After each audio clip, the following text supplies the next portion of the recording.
Сәлем достар, сіздермен Алима. Бүгін сіздерге фаршированный картошка тамағының рецептімен бөлісетін боламын. Видеоның соңына дейін көріңіздер. Өте оңай тамақтың бірі, отбасыларыңызға ұнайтынына сенімдімін. Егер де маған тіркелмеген болсаңыздар, тіркеліп кетіңіздер, лайк басып отырыңыздар, комментарий жазып отырыңыздар.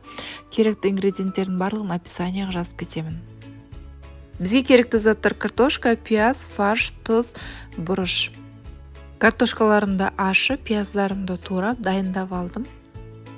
Фаршымызға туралған пиязымызды салып, тұз бұрышымызды дәміне қарай салып, жақсылап араластырып аламыз. Картошкаларымыздың ішін оятын боламыз. Ол үшін осындай кішірек пышақтың көмегімен оямыз. Осындай кішірек пышақпен ойсаңыздар, сіздерге ыңғайлы болады жұмыс жасауға. Ішін жақсылап ойып аламыз. Біздің фаршымыз салғанға ыңғайлы болатында. Ішін өте жұқа қылып та оюға болады. Тек абайлап жұмыс жасаңыздар, себебі картошкамыз жұқа болғандықтан тесіліп немесе кесіліп жыртылып кетуі мүмкін. Барлық картошкаларымды осылай ойып, ішіне фарштарды салып алатын боламын.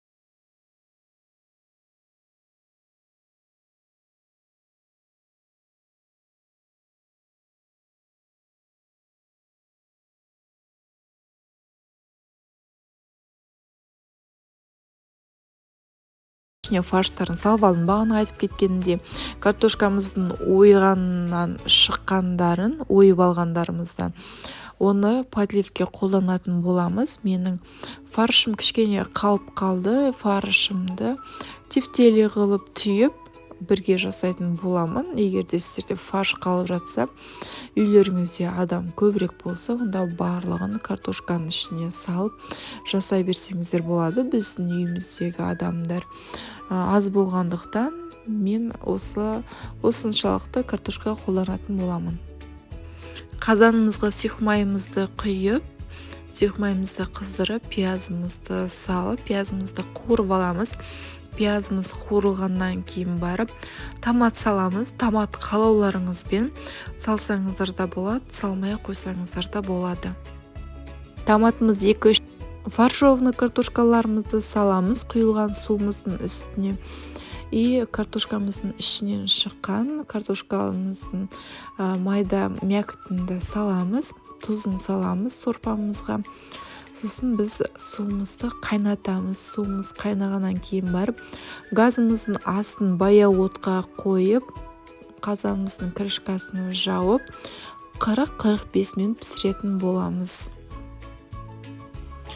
45 минуттың ішінде картошкаларымызды мүлдем аунатпаймыз, жылжытпаймыз, немесе араластырмаймыз. Себебі біздің картошкаларымыз жұмсақ болғандықтан бір рет егерде қасықтарыңыз тисе, картошкаларыңыз езіліп кетеді. Сол себептен біз мүлдем 45 минутта картошкаға тиіспейтін боламыз.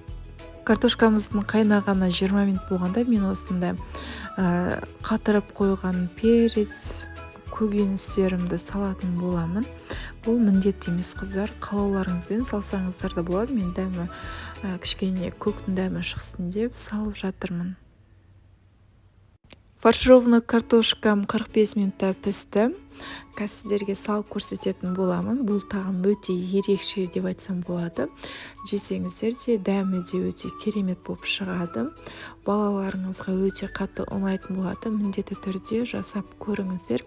Егер де сіздерге менің тағамым ұнаса, видеом ұнаса, маған тіркеліп кетіңіздер. Тіркелмеген болсаңыздар, лайк басып отырыңыздар, комментарий жазып отырыңыздар.